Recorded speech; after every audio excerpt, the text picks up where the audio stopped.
여러분 안녕하셨습니까?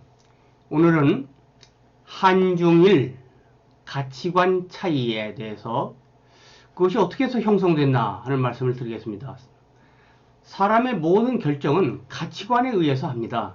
가치관은 이상론, 명분론, 현실론 이 세 가지로 나누어 볼 수 있는데 국가도 그렇고 민족도 그렇고 한 개인도 그렇고 이 세 가지 어느 곳에 가치관에 좀 치우쳐서 판단하는 경향이 있죠.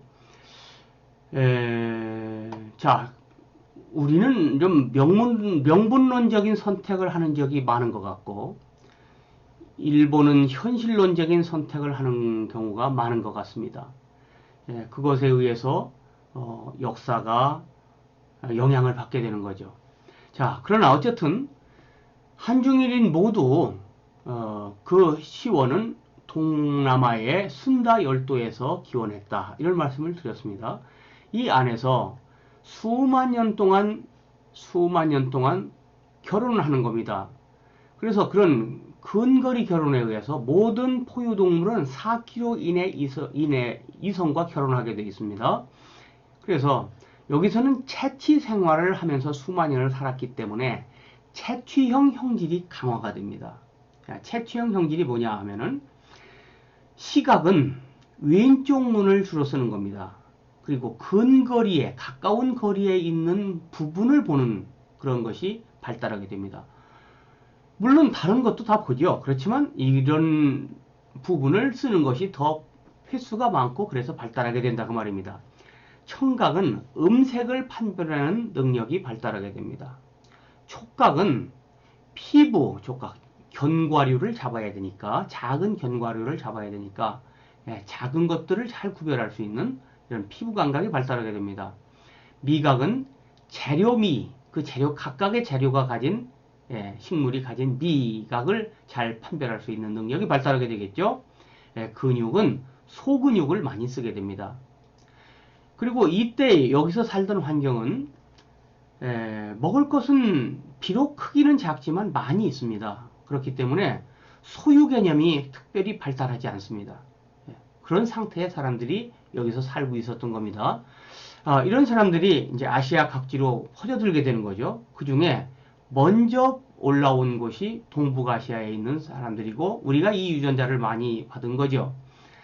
이 사람들은 5만 년 전 지구 온난화 시기였던 시절에 올라오게 됐고 올라오고 나서 한참 살다가 요 안에서 빙하기가 왔습니다. 그래서 시베리아가 빙하기에 들어가게 되니까 빙하기에 갇혀서 역시 또 그 안에서 근거리 결혼을 하게 됐기 때문에 본래는 남반계였는데 시베리아형 그런 북반계형이 됩니다.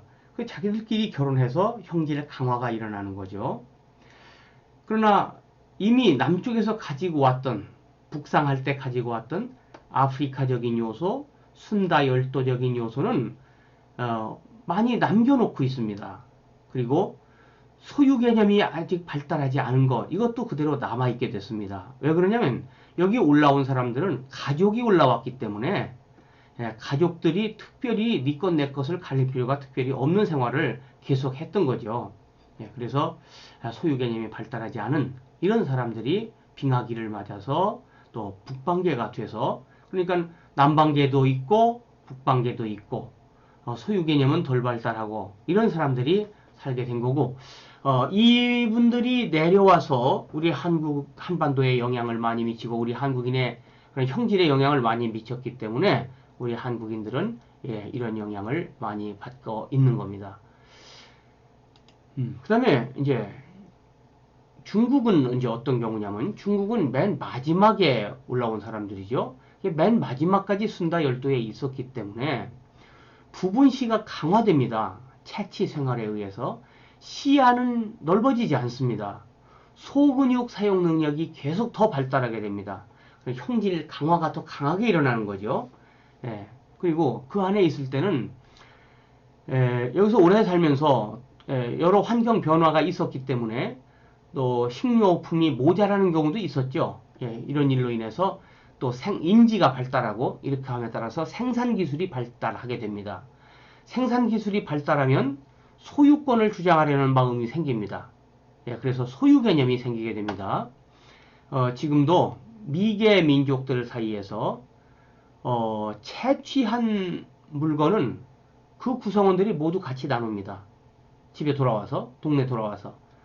그러나 내가 그 물건을 가지고 술을 만들었다든가 어떻게 가공해서 새로운 물질로 형질을 변경을 했을 때는 그것은 기술력을 서로 인정합니다.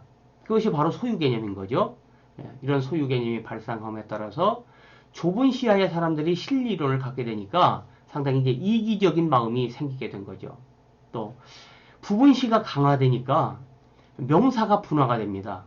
예를 들어서 나무 하나를 보면 우리는 나무 잔가지, 가지, 줄기, 그 다음에 둥치, 뿌리, 통나무 이렇게 나무에다가 붙여서 말을 하는데 중국 사람들은 그 각각의 발음도 다른 글자를 다 따로 만드는 이유는 이러한 그 부분시에 집착하는 부분시를 적극적으로 처리하는 이런 뇌쓰기 습관을 가졌기 때문이라고 할 수 있죠. 연꽃은 원래 꽃을 말합니다. 연은 하는 연잎은 하라고 중국 사람들은 다른 글자로 씁니다. 발음도 다릅니다. 연뿌리는 우라고 합니다. 이렇게 대분류 속에 소분류를 넣지 않고 소분류를 계속 만들어내는 이런 특이한 문화를 만들게 된 것도 순다 열도에서 오랫동안 살았던 흔적이라고 볼 수 있겠습니다.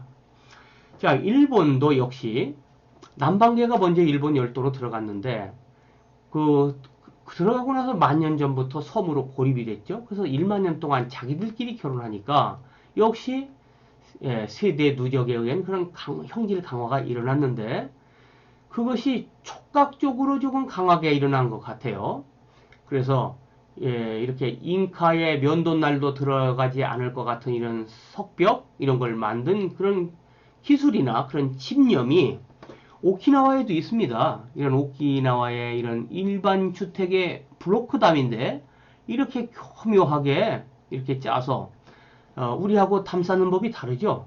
이런 담 쌓기를 한다든가 이런 것들은 이미 그런 유전자를 가지고 있었고 그런 유전자의 기본은 이미 순다 열도에서부터 가지고 온 것이 일본에서 강화됐다 이렇게 말할 수 있죠. 또 우리는 이런 벽화를 가르쳐 줬는데 처음에는 이렇게 그리다가 나중에 일본 사람들은 이렇게 그립니다. 그래서 세계에 유례가 없는 일본의 장식 벽화라는 이런 벽화를 만들게 됩니다. 이것은 아주 자연물의 형상을 기하학적으로 만든 거고 이건 바로 개념화하는 뇌를 가진 거죠. 또 일본으로 나중에 내려간 2500년 전부터 주로 이제 중국이나 우리나라를 통해서 일본으로 내려간 이런 사람들은 왼쪽 뇌를 쓰는 사람들이에요. 이분들은 우랄 알타이에서부터 시베리아, 우리나라를 통해서 간 사람들입니다. 이 사람들은 상류층이고 지식을 가지고 있던 사람들이었어요. 이 지식을 가진 사람들은 왼쪽 뇌를 쓰는 사람들이고 이 사람들은 왼쪽 뇌는 자음을 처리하는 습관이 있습니다. 그래서 자음 발달, 좌뇌 발달을 가져오게 됐고 이것이 개념 발달을 가져오게 돼서 일본 문화의 독특한 점을 만들게 됐다. 결국은 왼쪽 뇌가 합리적인 사고를 하게 되고 그래서 합리적 가치관을 갖게 되고 이것이 현실론적인 이런 가치로 나타나는 거다. 이렇게 말할 수 있겠습니다. 자, 우리나라의 경우는 고아시아인이 먼저 올라와 있었죠. 근데 고아시아인이 여기 시베리아로 동북아시아로 올라왔을 때는 열대우림이 아닙니다. 그러니까 먹을거리의 종류가 일단 많지 않아요. 순다 열도는 지구 생물종의 거의 50%가 있는 곳이지만 이 동북아시아는 그렇게 많지 않습니다. 또 양도 부족합니다. 그리고 초원에서 밀림이 아니고 우림이 아니고 초원에서 사는 겁니다. 여기서는 부분시가 아니고 전체 시를 처리해야 되는 거예요. 시야 전체를. 이것은 오른쪽 뇌 시각과 관련이 있습니다. 이런 넓게 전체를 멀리 보는 그런 눈 습관 때문에 사고가 대범해집니다. 그 대신 디테일이 부족하게 되는 거죠. 그러니까 명사를 만들 때도 대분류 명사를 속에 소분류를 하게 되죠. 나무라는 말을 놓고 그 앞에 소분류를 집어넣어서 소나무, 밤나무, 잣나무 이렇게 만들게 됩니다. 오른쪽 뇌를 쓰기 때문에 형용사가 발달하게 됩니다. 형용사는 모음을 쓰는 말이고 모음은 오른쪽 뇌가 담당합니다. 또 나중에 우랄 알타이를 통해서 우리나라 쪽으로 온 사람들은 대근육을 쓰는 사람들입니다. 본래 고아시아족은 소근육을 쓰는 사람들인데 여기에 대근육을 쓰는 사람들이 들어와서 섞이니까 대근육과 소근육을 다 쓰게 된 거죠. 그래서 공학기술 또는 예술 이런 데 소질이 있는 민족이 되게 된 겁니다. 이건 뒤에서 본 뇌인데 이 초록색은 채취인, 순다열도 사람들이 주로 쓰는 뇌입니다. 뇌 부분입니다. 여기서 보고 여기서 무언지 인식하고 여기서 그 소리를 듣고 여기서 손가락으로 그걸 잡는 겁니다. 그런데 북쪽에서 내려온 사람들은 오른쪽 뒷꼭지에 여기 반대쪽에요. 여기서 보고 그 다음에 여기서 전체 공간 중에 어디에 있나를 처리하고 그 다음에 여기서 소리를 듣고 주로 움직임에 관한 소리를 듣는 겁니다. 그리고 여기를 써서 큰 근육을 써서 몸을 움직이는 이런 뇌를 쓰는 사람들이에요. 이런 뇌가 각각의 뇌쓰기가 한반도에서 모여서 결혼해서 자식을 낳으니까 저절로 이 두 가지를 다 쓸 수 있는 뇌를 가진 사람들이 생겼던 겁니다. 그것이 바로 공학기술, 예술의 소질이 있는 뇌를 갖게 되는 겁니다. 또 빙하기를 경과하느라고 15,000년 동안 시베리아에서 빙하기를 경과하는 동안 빙하기 생존형이 생긴 거죠. 이 사람들은 견디는 힘, 참고 견디는 힘을 기르게 됐습니다.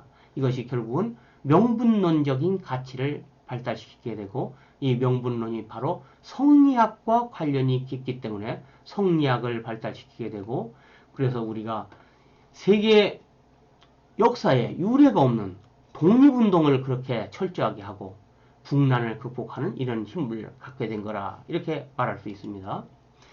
그래서 전체를 요약하면 남방계 순다열도에서 시차를 두고 올라온 이런 남방계 유전자가 남방계 세 지역에서 분리돼 가지고 형질이 강화가 된 거죠. 여기에 개성이 다른 북방계가 내려오게 된 겁니다.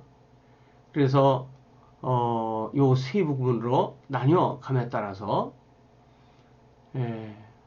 한국은 이상론자가 3, 명분론자가 3, 현실론자가 3인 이런 균등한 비율을 이루게 됐고 그래서 대범하지만 디테일이 부족한 전체적으로 보면 이런 현상이 일어나게 되는 거고 일본은 이상론자가 적고 명분론자가 2, 현실론자가 압도적으로 많은 이런 구성비가 돼서 친밀하고 합리적이지만 그렇기 때문에 아량이 부족한 이런 성격을 띠게 되고 중국은 이상론 2, 명분론 2, 현실론 6 정도의 비율로서 현실론이 많기 때문에 개인적인 실리를 추구하는 방향으로 뇌가 작동하는 이런 현상이 일어난다고 보겠습니다.